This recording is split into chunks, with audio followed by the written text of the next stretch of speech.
Stuck at home, bored and alone. You'd think I could have some fun on my own, but I'm bored AF. I'm bored AF. With Cecily and Stephanie. Hello, everybody. Welcome to Bored AF. I am super excited. It's me, Stephanie Wilder-Taylor, and here's Cecily Nobler. Hey! Here's why I'm excited to be recording. Not that I'm not always excited, but because normally we record on Friday and we waited till Sunday. So now we have a lot more topics to get to. Today's show is what Stephanie's trying to say, I think, and I don't want to put words in your mouth. It's going to be da bomb. Speaking of saying things like da bomb, can I tell you something really quick? I always like to surprise you with a curveball. Okay. I think I tried to talk to you about this, but you were not into it earlier in the week. But I tried to buy high-waisted jeans because that's like the kids, like teenagers, like high school kids look amazing in these they're bringing it. They look so cute. And so I was like, all right, I'll try it. And I looked like a crazy person. And I want to know why. What am I doing differently than a 16 or 17-year-old? I'm too short? Well, I think for some reason, there's a reason they call them mom jeans. Because when you have a slightly more of a middle-aged body. But I kind of don't. They kind of curve, like they kind of hit your curves in a weird way. But I don't really. I mean, it's weird. I mean, I've always had sort of I'm not like a stick straight. I mean, so you're saying you probably should be tall and like stick straight for them to work, because I don't really have like a, it's weird. I mean, I'm telling you, they hit me just below like my chest, and then there's like a huge sort of gap, like there's just like it just hangs below your crotch, like this long crazy, like it's bizarre. Well, maybe you're just too short for them. I think I'm too short. Aww. You're just a little lady. I'm just a tiny little lady. You're just a little lady. It's really weird, though. I tried, and I was really excited about it, and I was like, I'm going to rock these. I don't understand. I don't like the idea of that we age out of clothes. You and I have always had this conversation. I don't think we age out of clothes. You do, I think. It's not that, it's because I have kids telling me that I've aged out of clothes. So, they're very clear on what I should and should not be wearing anymore. So, I got all the rules. Like what else, though, should you not wear? Well, according to my kids, I should not be wearing like a purse with a super big rainbow strap. But why not? You're supporting like Glad. Yeah, they're just like, it's not how you pull off your allyship. Okay, that's fair. But I disagree. I mean, I love your kids. Right? I do. You've made yourself good children. But they're not always right. I mean, do we really look to they have some growing to do, right? Because they're still making their mistakes and stuff. Do we need to like listen to them? They should be listening to us on what they should wear. I think so too, but they're not interested in listening to me. I remember. You know what I was really jealous about? Can I just tell you really quick? Please. Speaking of this, now I'm trying to avoid watching The Real Housewives. We were going to also tell people that we might be getting done. Yeah, we both have hit a wall where we're like, this isn't fun anymore. It's not great, except for Erica watching. She may go to jail in the next year, so that. God, I hope. But when I was watching The Real Housewives of Beverly Hills, for that reason, I pretty much stopped watching New York. I'm kind of done. Same. I just can't get myself. No, they're going to recast it. We will never have to sit through this again. Yeah, but it just might be too late for me. Like it might be beyond recasting. It might just be, I'm just not interested anymore. Yeah. I don't know. But here's the thing. I was watching though, and Lisa Rinna's has like all these dresses in her closet, and she got her daughters to come try them on. And they were like wow. Vintage Versace, and like, of course. I know, but my kids do not like they don't like vintage. That to them, that just means not in style anymore. Oh, well, then they're really wrong. I mean, I love your kids, but then they're just like, definitely don't take their advice on this stuff.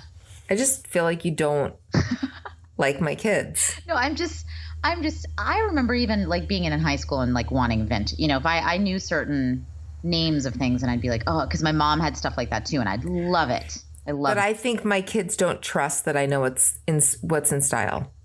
So even if you and said something like you had problem. a vintage Oscar de la Renta, like you had some dress that let's say LB or somebody could wear to prom, she wouldn't be interested? No. Well, now that could just be the difference between like cool California kids and like I was a Dallas kid, and it was all about, or maybe Beverly Hills, all about the labels and the stuff. Like your kids are cooler and they don't need that shit. Yeah, they don't care that much about labels. That's so interesting to me though, because I would be, if you do have a dress like that, like I don't. I'll take a look. Okay. But have you met me? Have you seen the way I dress? I have a rainbow strap purse that I'm not wearing anymore. I love that. And I want you to, I'm not trying to fight with your kids. I really am not. I want you to, but just I remember you and I had a conversation about this probably 15 years ago. I was looking for a dress for something and I described it to you and you were like, that sounds like something a high schooler would wear. It probably had glitter on it. It was. I can't imagine saying that to you. I can't imagine like putting down something that you were like talking about wearing. I think you were just being honest. And it's funny because then we talked about it later and you said the same thing. You were like, yeah, I don't know why I would have said that because I don't think that way now. I think it was just a moment, it was just like one of those, you were just thinking it and it's fine to have that opinion. I'll give you this. I don't think like we should get like tattoos on our face past the age of, let's say 40. I'll say that. But I don't know. I want to try to get, what we should do? We should give ourselves like a little bit of a challenge.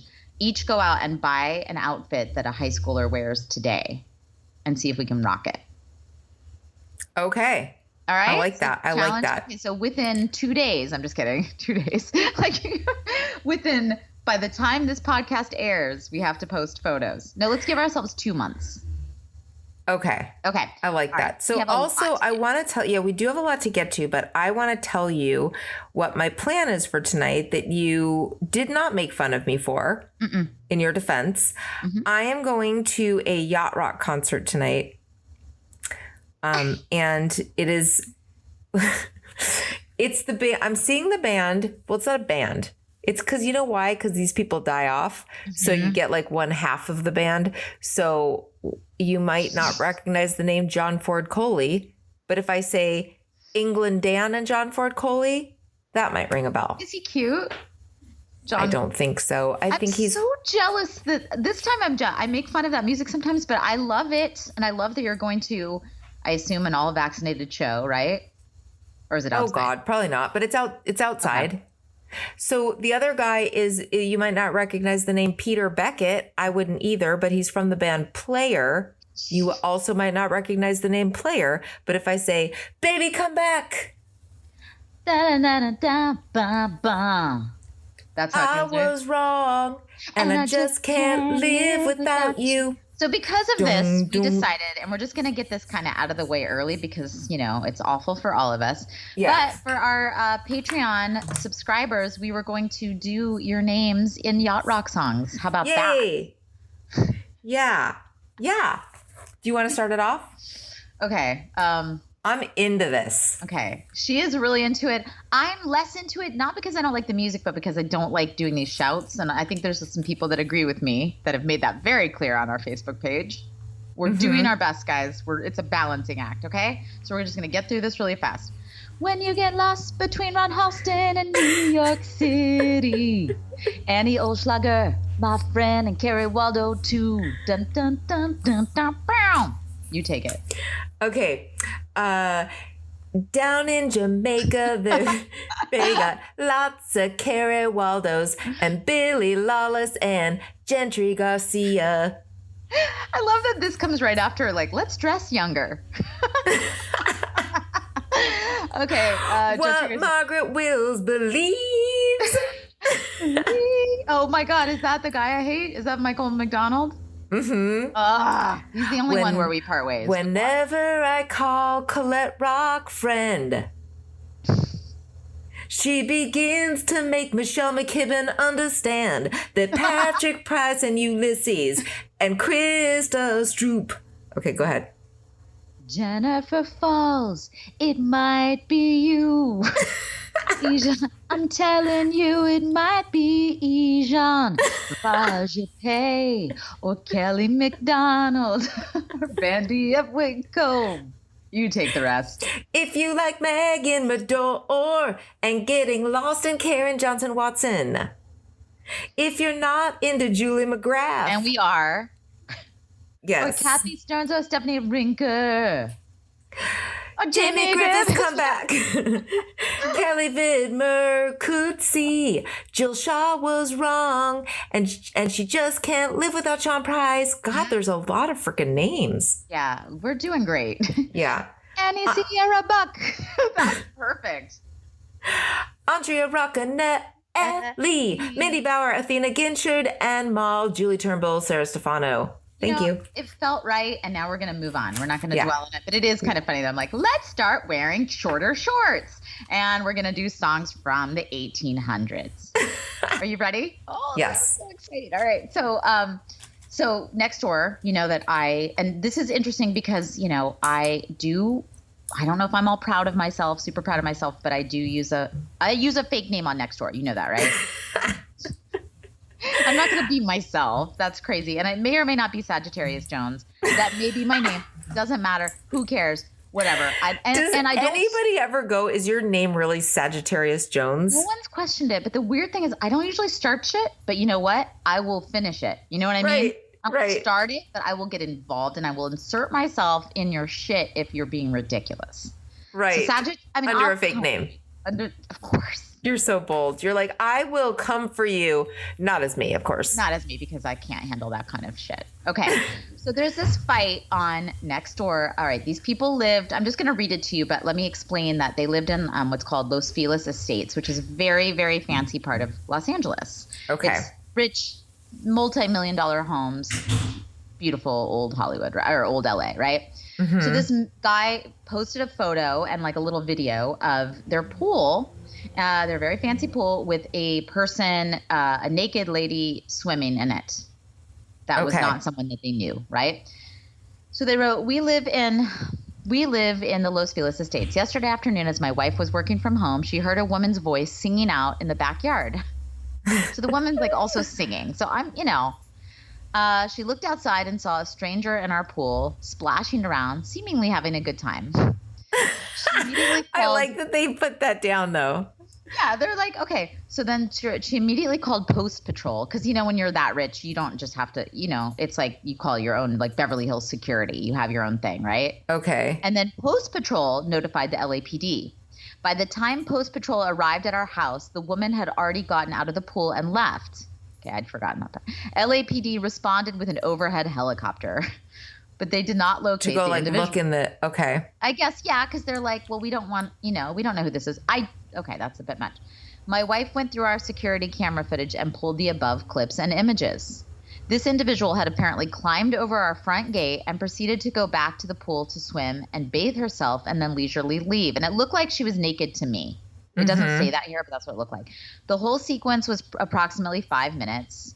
She didn't take anything, no harm really done, but it's disconcerting to have a random trespasser in our backyard and our pool with my whole family in the house. I love that somebody even has to say, like, they sound apologetic.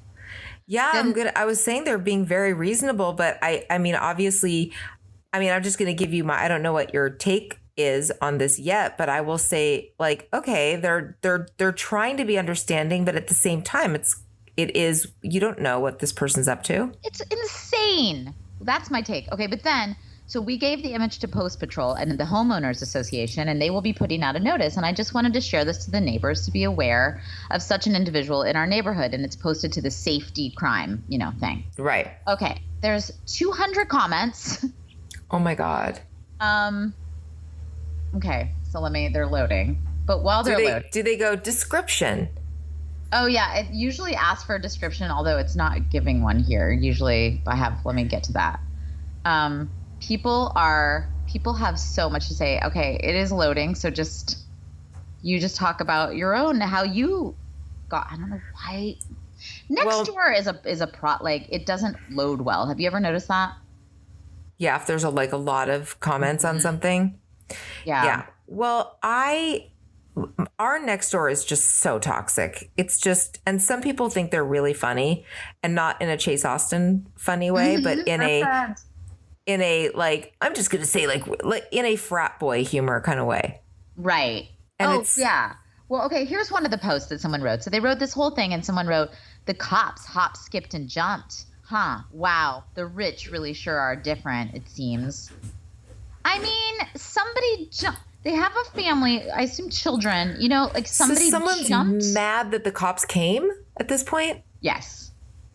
Okay, then Bruce Valanche pops in. By the way, so Bruce Valanche and I are on the same Nextdoor thing. So we get the same did you know that? The real Bruce you Valanche. Buried the lead. I did. Have we never talked about that? No. Okay, he's constantly getting involved. And I never know which way he's going to go, but he's always very funny. It's Bruce Valanche. For those who don't know, he's an old-timey, like, he was on Hollywood Squares. He's a writer. Oh, yeah. I mean, he's a huge writer. He's pretty much written, like, every Emmys or Oscars that you've ever seen, right? Yes. So then, well, he's not really making jokes. No, he is. He is, actually. Okay. So he writes, you might consider a redesign of that fence and maybe a little sign in several languages saying, warning, electrified, use call box before touching. And don't forget the lightning bolt drawing to make it very clear that this is an electric fence. And next to the lightning bolt, you could put a dead body.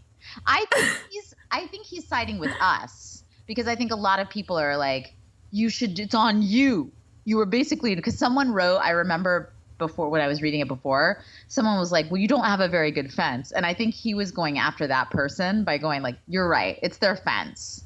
They should put some signs up that have dead bodies. Oh, he's always so great on here.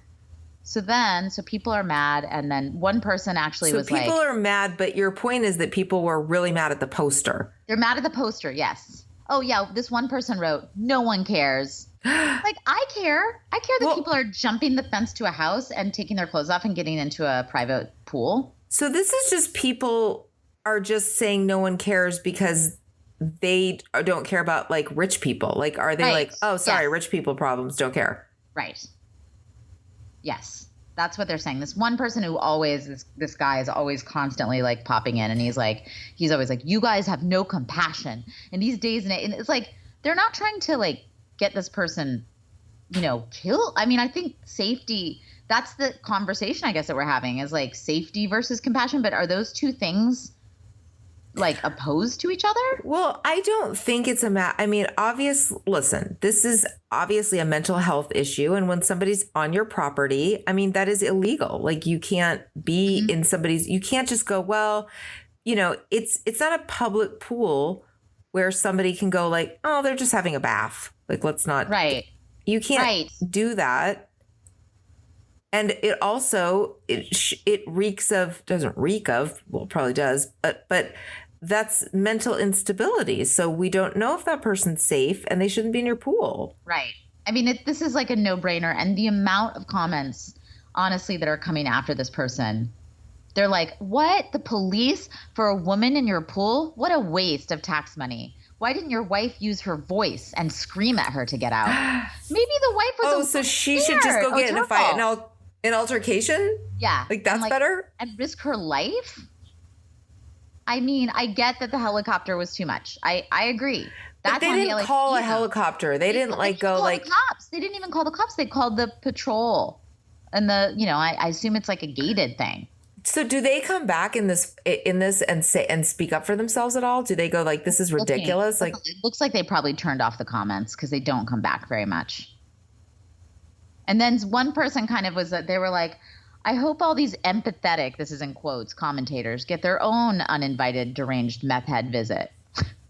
That's what someone said. And then someone wrote to them, just curious. Let's say this person's name is Jason, right? They go, just curious, Jason. Where did you learn that the uninvited visitor was deranged and on meth? Can you please post a link to your source so we can learn more? Thanks. Oh my so they're God. mad at the person for assuming that like, okay, yeah, maybe meth is, that's a guess. I don't know. Maybe not. But it's still ridiculous that people are fighting about this. I can't believe how many people though are on the side in your neighborhood, because in my neighborhood, everybody hates the homeless. Like, it's the worst. Oh my God. They're always, if anybody says anything like, hey, maybe we could show a little compassion.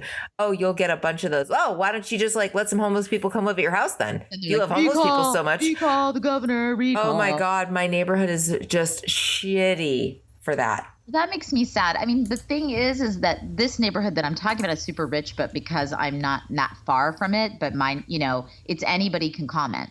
Like Bruce Valanche, I know where he lives. I'm not going to give away his address, but I know what kind of where he lives. Not that I didn't date Bruce Valanche. Like, don't be weird about it, Stephanie. Like, we only got married. Like, we got it annulled. I think he's gay. I'm sorry to tell you. Did you really think you guys were dating? No, please.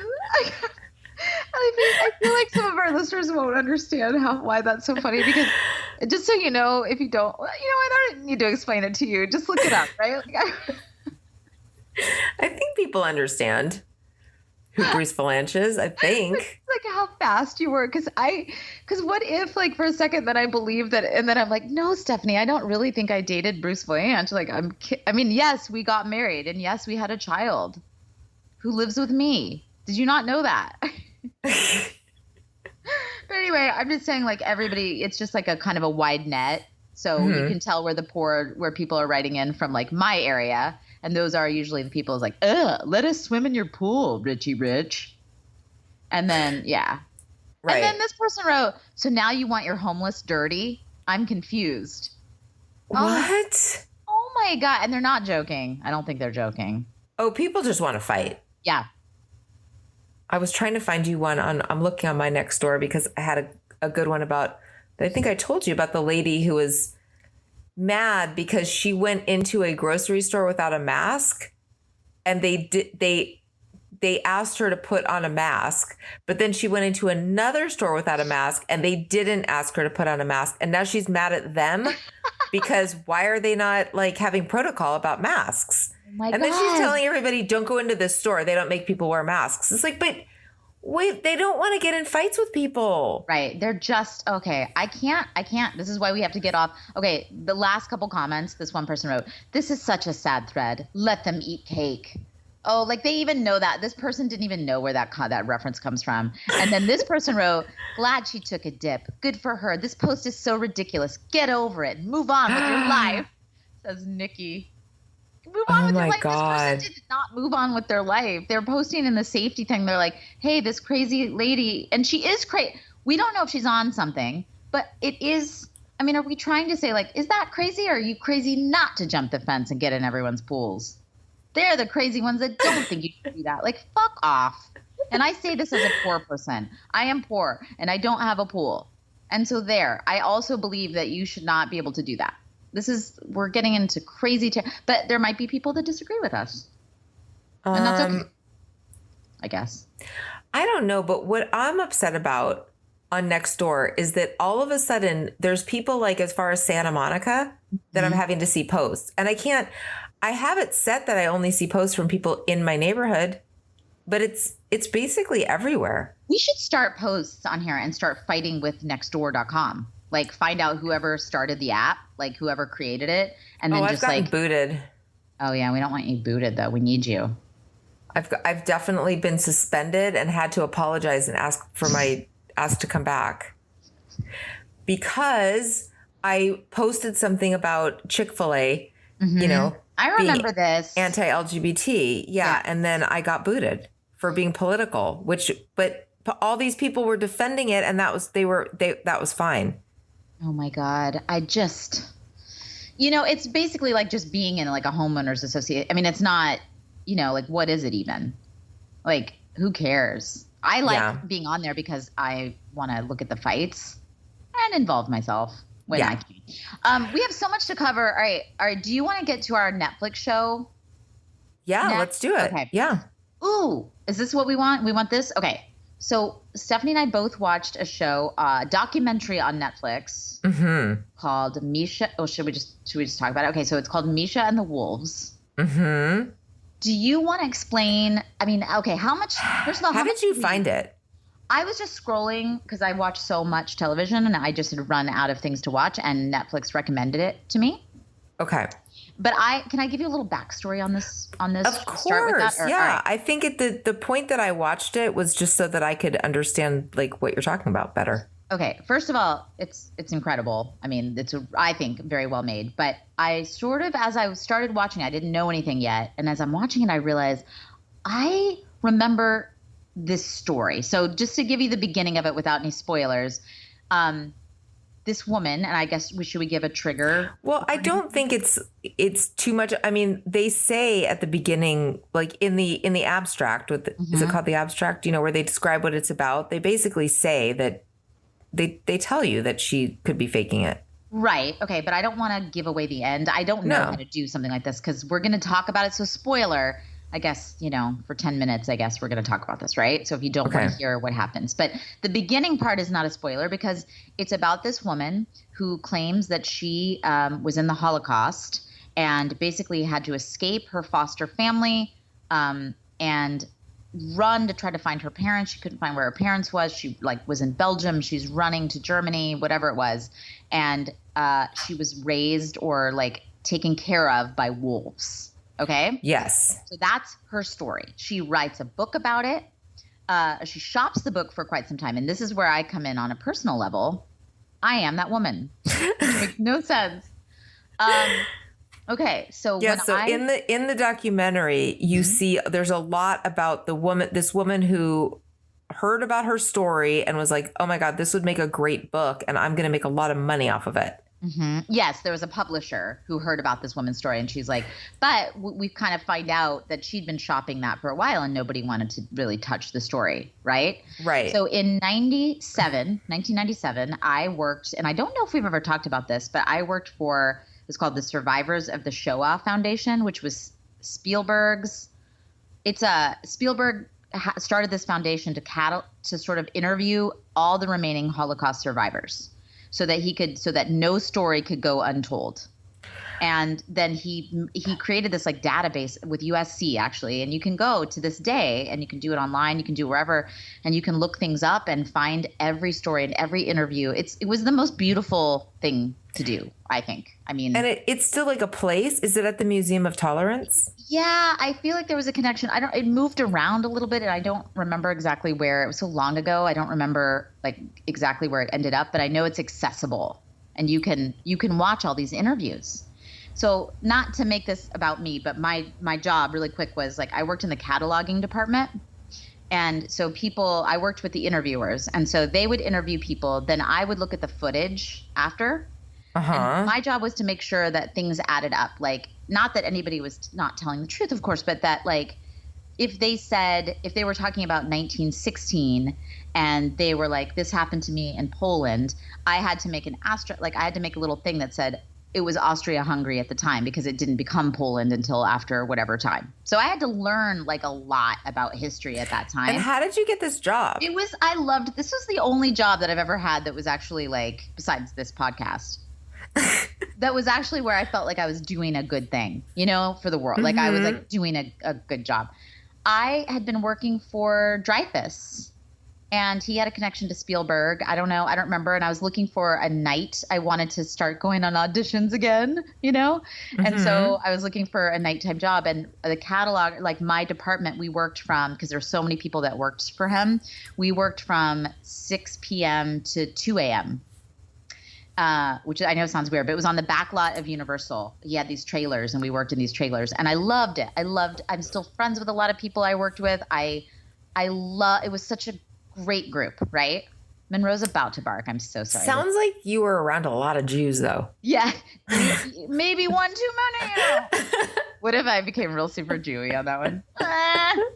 Yes, and I love this job, and so it was so neat. And I had to learn, and we had we had people there that you could talk to. Oh, and we had to every week we had to have our boss had to take us to lunch and make sure we were okay. Because it was such a I mean, you're listening to testimony from Holocaust survivors every day. It was crazy. I mean, you had to, and it was called decompression. They throw us a little party every week with cake and wine. Wow. It was Spielberg. He gave us they had a little gathering, a gala for us. And he gave us like little Tiffany's glasses, like little things from Tiffany's to put pens in. Actually, they were like these like cups for pens. Wow. I know. Okay. So none of that really matters, but this story came across this woman with the wolves, and we all gathered, my friend was the one who got the interview, and we're all gathering, like watching, like we're like, what is this? So we had to have like kind of this meeting about this woman of like, we're not 100% sure. And at this point they kind of believed it. They put her in there, but they were like, there's a lot of stuff that doesn't add up. There are dates that don't add up. There are cities that she's mentioning that don't add up, that weren't called this at this time. But that does happen because a lot of times people are remembering things and it's foggy because it was the most horrific thing that really ever happened. Right. So we had like a meeting about this woman. And I was very low down on my job I was not like high up, but I got to go to these meetings and they were like, we're just keeping our eye on this one. It seems a little strange that she was raised by wolves. I've never really heard anything like this before. And so I went on about my life. So 97, 98, whatever, I moved on to other job. Or that job ended actually. And everybody just kind of moved on. And then this documentary came out and holy shit. So why don't you take it from here as to like what happens? Well, I mean, okay, so this documentary came out. Yeah. And we were like, everybody, there was I I had forgotten. I didn't remember. Wait, so is this documentary old? I guess it's not that old. It's a couple years old, I think, or a year. I think it just came out last year. It's not like it didn't just come out, but it's not old. So it took all this time. So much stuff happened with this woman. Well, I'll just keep going. So at the time, like in 97, they thought, I guess it's real. We'll take the testimony. Then this publisher came along and she's like, we're going to make you so much money. They published the book in 40 languages? Yes. And it at first, I don't know if anything was really happening, but then Oprah caught wind of it and they went and they did this shoot with Oprah. Right. So Oprah had just started her book club. Right. So there's like footage of Oprah going, it's going to be so great. Right. We're It's all the going best to read story. a book and talk about it. And so they were interested. It was early on in showcasing that book. And so the publisher is super excited. She's like, oh my God, like it's going to be an insane bestseller. Meanwhile, this lady, the author, the woman whose story it is like, I'm really running out of money. Like I need money. Who can give me money? And she's like, well, you're about to be super rich because Oprah Winfrey is going to turn this into a massive bestseller. So they go and they do this pre-roll with her, which is like, they have her telling her story and they ask her to get into like a pen, like with some wolves. She's like, yeah, okay, I'll do it. So they put her in with these wolves and the wolves are at first being kind of nice to her. And then one of the wolves like takes her head and puts it like in his jaws, but then doesn't kill her. Okay, it's really interesting that you said that because I had to fast forward all the wolves part. So I actually didn't see that because Monroe tries to attack the television if there's an animal. Oh my gosh. I didn't even see that. I saw the wolf. They were showing that and I was like, oh, come on. We don't need to do this many wolf stuff because I can't watch it then.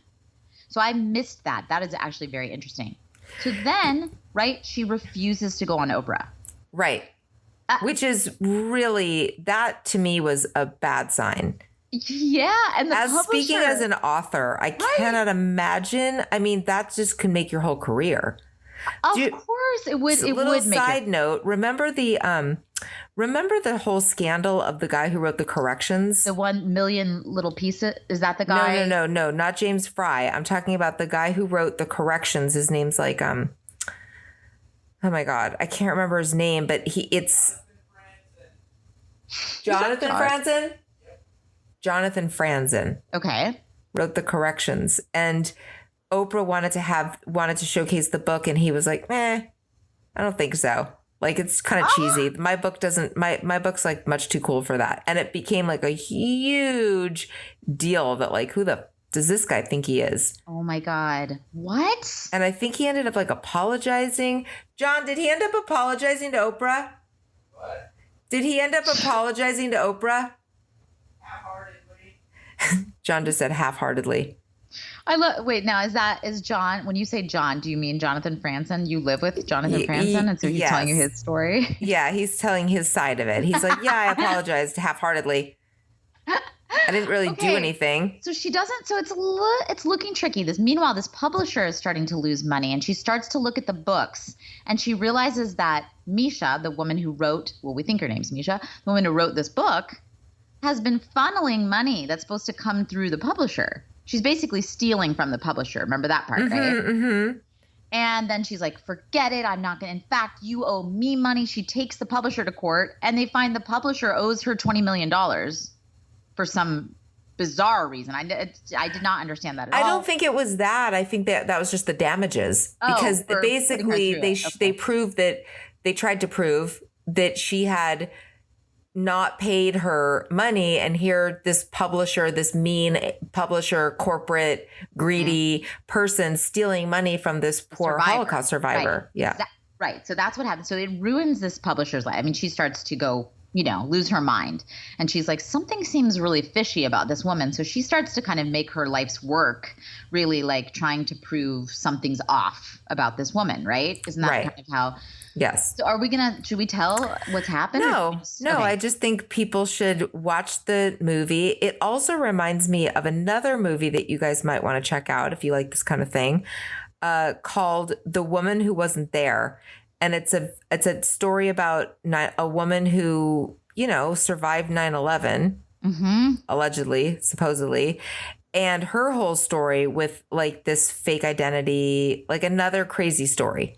Okay. God, that is, okay. So watch these. These are our recommendations. We're saying, maybe I told you too much about me, but no, I didn't, that's sort of the beginning. This is all really the setup kind of. And it's really worth watching. Don't think you know where it's going to go. We haven't told you that. So honestly, you're going to find a lot of shit out. That's amazing. And it's also, I don't always love just like with anything, some good, some bad, but this one I thought was so well laid out. Mm-hmm. They did I like that kind of stuff. I love, personal. I am finding lately that I don't like political documentaries. I only like personal story, like about like a person, whatever that's called.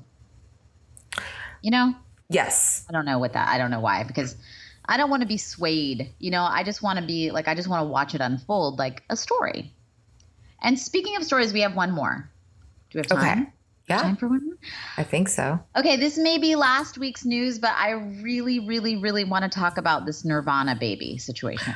Oh, yeah. Mm-hmm. Because holy shit, did I have some feelings. Oh, do I have feelings about this? So I'm sure everyone knows this by now. Should I set up what happened? Yeah. All right. So I think it was 1991, the Nirvana, very kind of infamous Nirvana cover album of the baby swimming underwater chasing $1. Mm-hmm. Right? So that baby, I guess, it's just a baby. It's a baby swimming underwater with $1. Well, that baby, it turns out his name is Spencer. He's a grown up now. Mm-hmm. I guess he's in his 30s now. And, or something like that. And he was very into it, apparently. He liked being the baby on the cover of the Nirvana album. He got it tattooed. He got Whatever, which is the name of the album. He got it tattooed on his chest. He bragged about it to everyone that he knew. Okay. Talked about it all the time. So now, all of a sudden, just 2 weeks ago, he files a lawsuit against Nirvana, which would be just the remaining band members, the Kurt Cobain estate, and then I guess Courtney Love, who owns that, which I'm never going to be on her side except for this one time. Mm-hmm. And he is basically suing because he says he was only 4 months old and he did not have the right, he did not consent to being used on the album cover. Well, there's a little more, right? Okay. He didn't consent to that, and he never got paid for it, which would be something he would discuss with his parents, wouldn't you think? Like, what would that have to do with Nirvana? Right. Also, then when that sort of didn't work, Then his lawyers came forward and they're like, we believe that it's child porn because he is a naked baby. Oh, I didn't know that. Oh, yeah. That's the big spin. Oh, my God. Let me just say, first of all, I watched this kind of unfold. I watched what it on is the news happening to our country? I know. And I watched it on CNN, and I cannot even explain to you. So they have the lawyer on for this, and she is everything that you would not like. I mean, first of all, she's so young. Not that it's not a crime to be young, but she's one of those people that like starts every TED Talk with "so." Do you know what I mean? Where they're like, "So." They're just those buzz. You know, it just drives me so crazy. And it's just so perfect that she's representing and against Nirvana, which is the most Gen X band of all time. Right. And so of course they're like, so he's feeling like really triggered that we do believe that's child porn. So she goes on she's on CNN. So it's Chris Cuomo. And then you know how Chris and Don Lemon, they like give each other the baton at the end of each show. And then they talk for a long time. They're really good friends. First of all, Chris just like him or not, like he laid into her and I loved it. He's like, you are an insult. You are insulting people who really have had to deal with like child like molestation and pornography. He's like, if you honestly think a naked baby on the cover of an album that's been out for 30 years that he got tattooed on his chest, if you're saying now he's triggered by that, he's like, you're insulting people that have actually really been like hurt in this world. Good. Yes, he went after her, and I really thought she was going to cry. I mean, she just kept saying, she was like, well, that is what we believe. Then when Don Lemon came on, I thought he was going to just lose. He was like about to cry. He was so mad. He was so not at Chris, just at the situation. Right. And he was also mad because he was like, we really need to talk about Afghanistan. I'm just furious that this takes up the news cycle. Like it makes me sick. Then he and Chris got in a like kind of a weird fight about Afghanistan. They fight sometimes, which makes me uncomfortable. It's like the one time you and I got in a fight on Patreon. People were like, we don't let mommy and daddy know. And I feel that way with Don Lemon and Chris. But everyone was that furious. on our Monica Lewinsky one? Yes. Let's not start again. We fought. Okay. Well, I was representing Monica Lewinsky in her lawsuit, so. And you know me, like I'm a Bill Clinton apologist. Or just anybody, anybody who does something creepy and awful. Well, I sort of am, but okay. So holy shit. I love that all of our stuff comes back to Bill Cosby at some point. Bill Cosby. But I do think you think Bill Cosby was railroaded, and I don't. And that's where our opinions. The weird thing is but what's weird is you defended Harvey Weinstein up until and I was like, no, I think he's awful. And you were like, Cecily, he's a good guy. He's everyone's favorite uncle. And I'm like, whose favorite uncle? Harvey Weinstein. We got in a fight about that. Yeah. And that was, yeah, you're very, it's interesting. And same with Bundy. You're like a very pro Bundy, which I am pro Bundy, but I have my reasons that I'm not going to talk about right now. Why not? It's a podcast. Okay. So what do you think about as someone with kids? Oh, I think it's freaking ridiculous. It's ridiculous. It's just, how are we just going to let people just try to get money? And hey, are we just supposed to go like, hey, however you can get it, do it. It got tried on Twitter, though. And that's what they were saying. They were like, and that's what Chris said to the lawyer. He's like, well, the Twitter court has, and she goes, well, we don't try things on Twitter court. We go to the real courts. And he's like, and then he goes, well, isn't this really about money? Because he seemed really into the fact that he was the Nirvana baby. Like, he really got the tattoo. I mean, I'm not saying he can't change his mind, but isn't it about money because you're asking for money? And she's like, well, yes, but I mean, that's just part of it. He's like, what? And he is asking for money. He's asking for something like $150,000 from each remaining person of the Nirvana estate. I mean, he's not going to get it. It's going to go to court and they're going to throw it out, right? There's no way. I'm sure there's no way, but I think what's also ridiculous is it was up to him. One of the reasons why stuff isn't it's not porn when it's a baby, because you can't even recognize that. Okay, that now I just went down a real weird path. Mm-hmm. It's not porn if it's babies. Of course it is. Okay, the context. Right. This was art. This was an album cover, and it was very tasteful. You couldn't. It wasn't graphic. It was just a baby with swimming free in water. Right, and the whole point it was supposed to make a statement about capitalism, right? So because he's innocent A baby, exactly, an innocent baby just out of the womb chasing a dollar. Right. That's what it was. Or who knows? I mean, who knows what they were trying to say? And now look, now that innocent baby chasing the dollar's all grown up chasing a dollar. Exactly. And what they were also trying to say, they were like, this was an interesting, there was a part where the lawyer was like, yeah, they'd said that they were going to redact or whatever, you cover up the area, right? Right. And Chris Cuomo like had all the facts, which of course I don't because we're not as professional, but we're not paid like they are on CNN. I mean, I do consider myself a armchair journalist. But that's because and I'm not saying I'm better at Googling than other people. Mm-hmm. You are, though. You're better than me, that's for sure, because I knew I wanted to talk about this and did not have that all lined up. But basically, Chris Cuomo is better at this, and he did. And he came out. He was like, that's not true. That's not true. This never happened. In fact, Kurt said that. It was great. Like, he shot her down. What was it? Well, I have to Google it.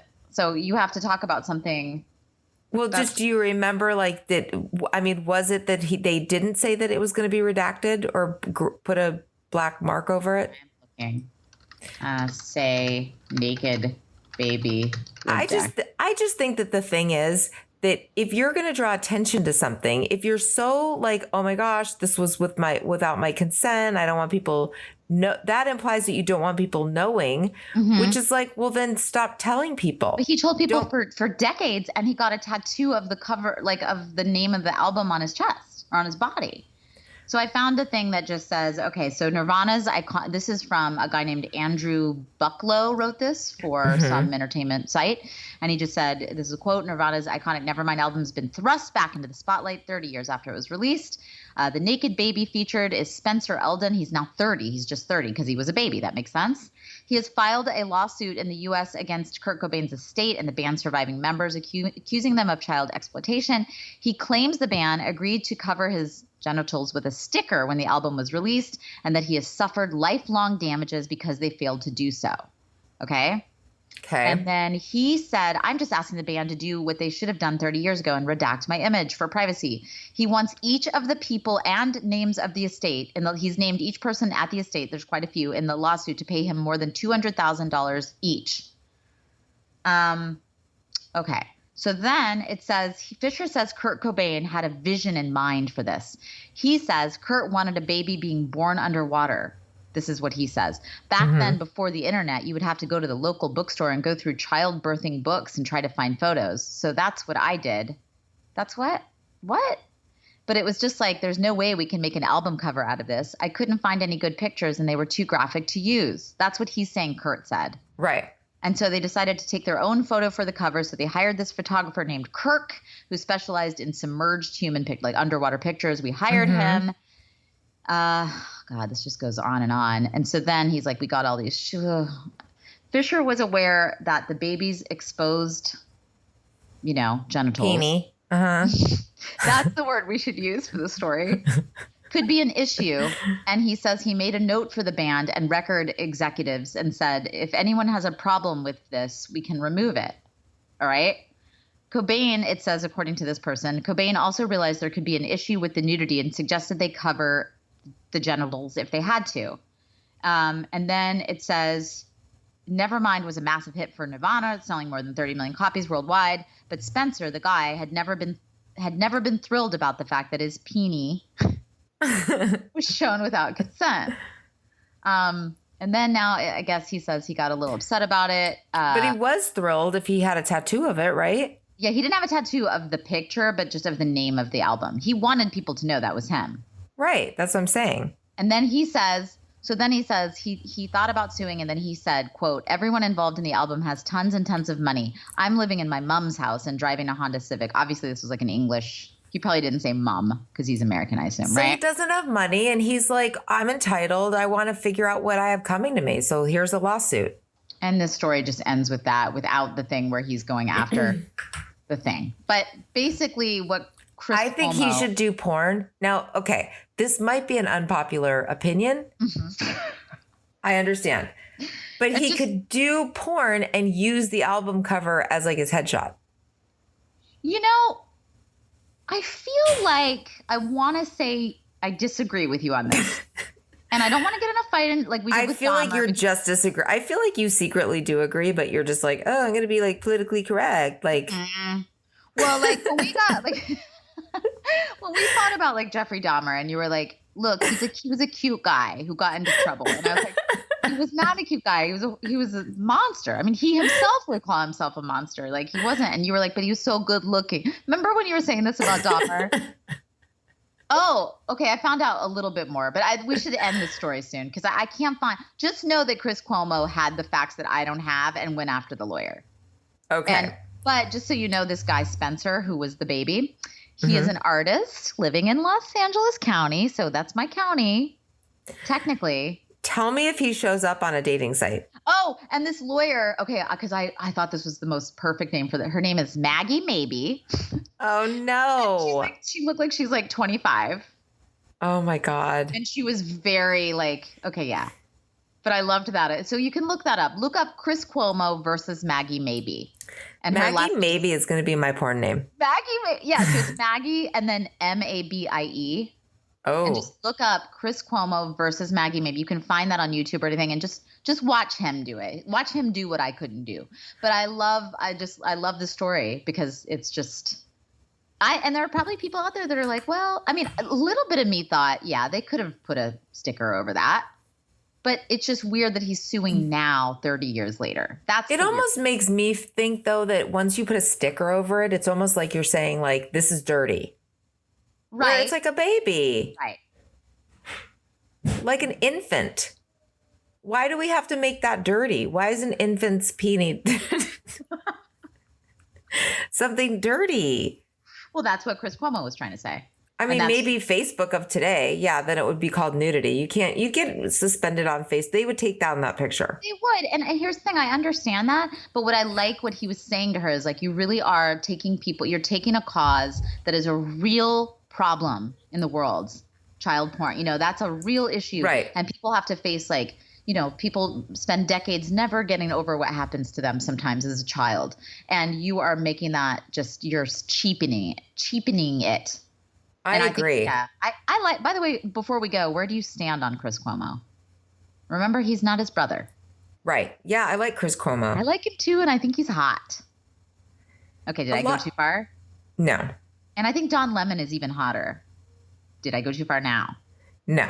Okay, well, that's our show. We actually agree. Okay. Oh, we have some shouts. Yes, we do. We have to get to them.